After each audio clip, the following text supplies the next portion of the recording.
What's going on, YouTube? Today I'm going to talk to you about the top 10 credit card disasters. If you've been doing these or you currently have been exploring these options, make sure you watch this video and stay tuned and listen to all of the 10 tips that you can do to make sure your credit does not go down the drain and your credit cards stay afloat.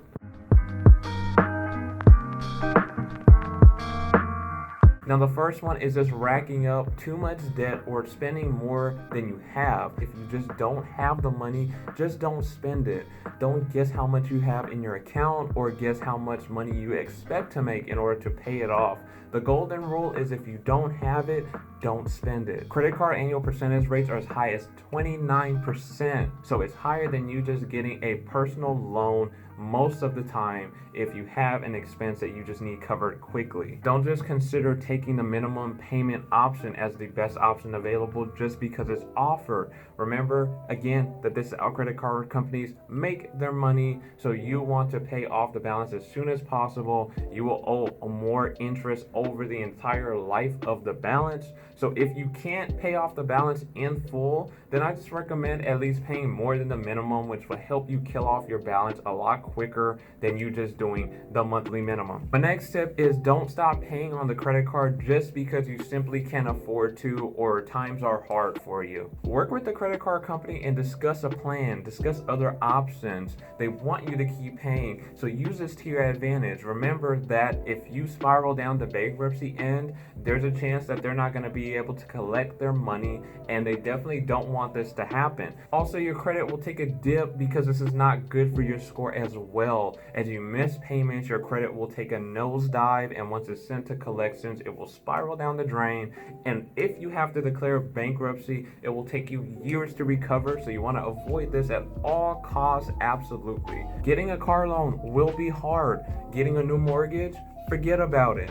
New credit cards, yeah, right. Well, at least the good ones. My next tip is that you don't max out your credit cards every single month. For example, if you have one credit card that has a $500 credit limit and you use $500 of that money, then your statement is going to show that it's negatively impacting you because your utilization rate is 100%, which looks to other creditors like you need more money or you're in desperate need or strapped for cash. Just put a little bit on the credit card each month.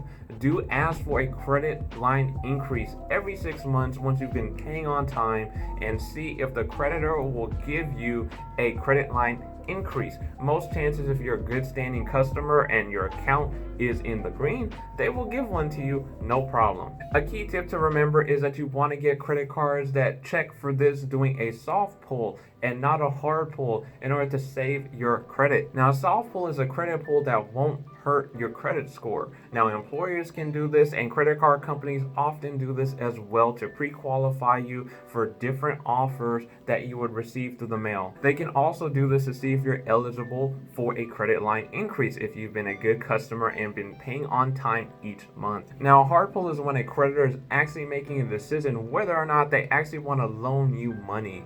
This could be in the form of a credit card application, a mortgage application, or a car financing application. They will run your credit report and you will see this on your credit. It will negatively impact your credit for up to 12 months, but it stays on your credit report for 2 years, so just keep that in mind. You want to keep your hard pulls and hard inquiries to a minimum. The next good tip to follow is don't stretch yourself for credit card reward bonus points or sign up offers. Even if the credit card reward bonus points or sign up offer sounds really great, remember that this could be a lure to get you into carrying a balance. If this is going to make you stretch too far and you get in over your head, this is going to work to the credit card company's advantage of being able to make interest off of you and putting you into more debt. Remember, all the bonuses and the sign-up points just don't matter if you end up paying interest on it anyway.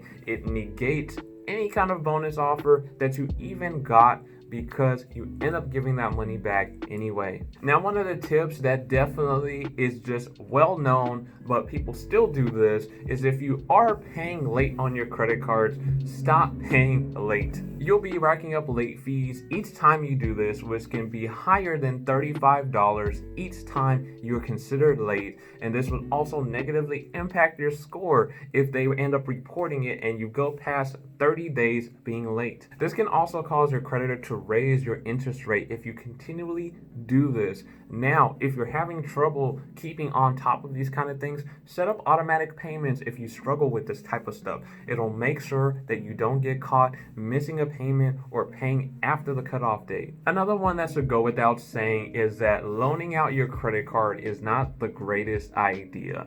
Even having an authorized user still technically is risky, just because if that person turns out to be untrustworthy, well, you're still on the hook for it. Remember that ultimately your name is on the credit card, meaning that if somebody racks up a massive amount of debt on it or goes on a shopping spree, even without your permission, this is still technically your problem. If you can, have the person pay you via Venmo, PayPal, or through bank account before you have to make the credit card purchase. If that's not an option, then just be absolutely sure that that person is indeed trustworthy. And even if you're loaning it to a family member, make sure that person is trustworthy. This could end up damaging your credit score if you end up loaning your card, which I recommend you don't do at all costs, negatively impacting your score and bringing your credit down. Another great tip is that you should not wait too long to report your credit card lost or stolen. Remember, the longer that you wait, the more fraudulent charges could rack up that you could be on the hook for. Report a suspicious charge to the company as soon as possible so you have an easier time being able to dispute it, and they can give you a new credit card and switch your account number and deactivate wherever you're normally paying with that card online. Be sure to do that as well. Now, if your credit card company does in fact have an app, which most credit card companies do these days, see if you can lock or freeze your account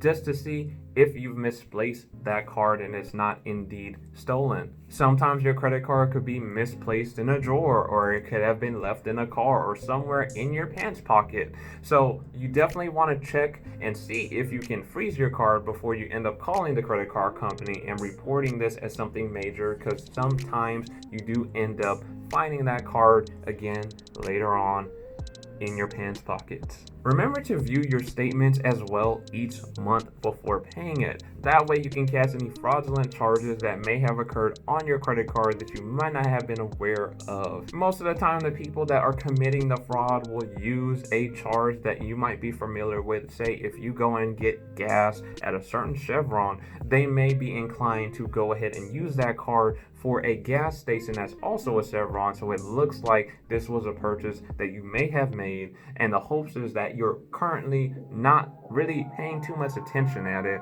and you look over that and you don't quite catch it. Another good tip is try not to close your credit cards if possible. This will lower your total credit limit and overall hike up your utilization rate, because now you have less available credit. If you really can't stand looking at the credit card, just consider cutting it up or leaving it in a drawer and just deactivating it from Android Pay or Apple Pay or whatever process that you may use to actually use it, and just pretend that you don't have it anymore. Remember that the more credit lines you can manage, the more appealing you look to other companies, because it shows that you can manage your credit well. You want to keep your credit report looking attractive, and what better way to do that than to show you can have multiple lines of credit open and not be in serious debt. The last tip I have for you is just don't open too many credit cards all at once. This will make your credit score dip because you have too many recently opened accounts. Remember that each time you apply for a credit card, the credit card company is going to pull your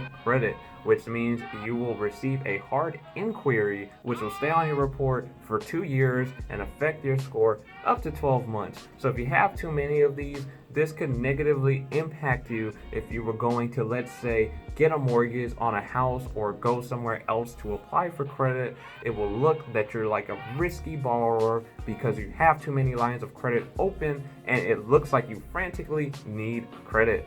Thanks so much for watching, you guys. Make sure you hit the subscribe button and click the notification bells for different alerts for when I post new videos.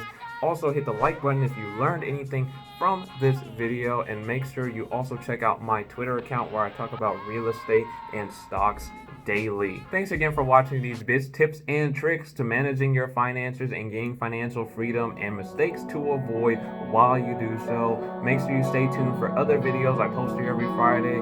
Thanks so much for watching, and see you guys next time.